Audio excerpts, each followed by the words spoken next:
ba may makausap? Samahan lang, ha? Zach! Zach!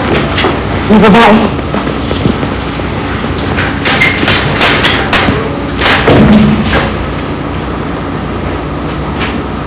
Tawagin mo lang ako kung may kailangan kayo, ha?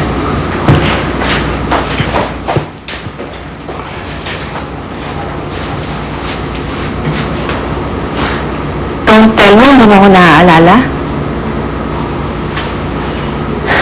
Ex-girlfriend mo.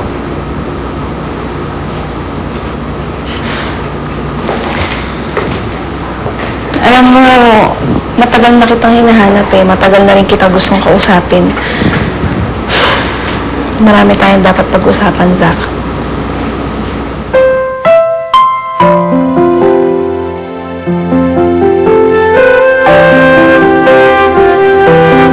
Hindi tayo sa mga mamaya. Kasi meron akong nakitang blouse. Pabili ka na? Ganda, okay. Kaya na lang. May gagawin ako sa bahay. Hay nako, alam ko kung ano. Magmumuklot ka. Tapos, iisipin mo yung mga happy times mo ni Zach. Tapos, iiyak ka. Hay nako, girl. Tama na nga, no? Sige ka, ikaw rin. Mamaya yung eye bags mo, umabot mo dun sa baba mo.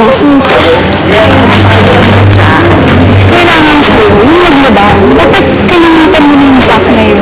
Kaya mag-mall na tayo. Tama yun.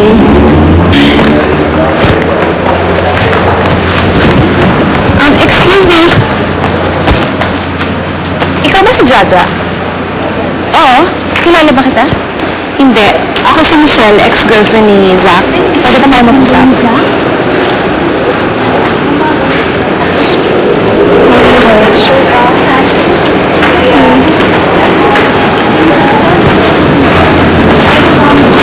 Ano kailangan mo sa akin?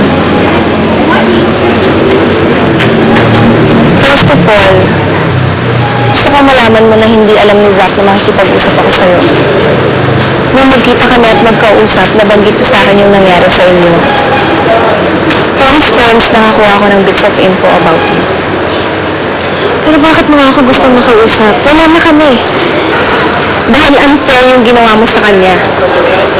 Totoo ang mga sinabi ni Zach na hindi niya binayaran yung trophy niya. At hindi niya sinuhula ng artistic committee. Yun ang sabi niya. Jaja, ako ang may alam ng totoong nangyari. Dahil ako ang may kasalanan kung bakit napahamak si Zach. Sobrang gusto kong manalo si Zach noon. Kinulit ko yung dad ko na mag-donate ng aircon sa school at kausapin ng artistic committee after the performance. Pero sabi ng mga artistic committee, hindi daw kailangan gawin ng dad ko yun. Dahil talagang papanalunin nila si Zach. Dahil believe sila sa talent ni Zach. Pero, bakit kumakalat pa rin yung balitang sinuhulan sila? May nakarinig sa kanila na isang relative ng contestant. Pinagsabi. Tapos, nagpasa-pasa na yung storya. Jaja, walang kasalanan si Zach sa mga nangyari. Biktima lang siya.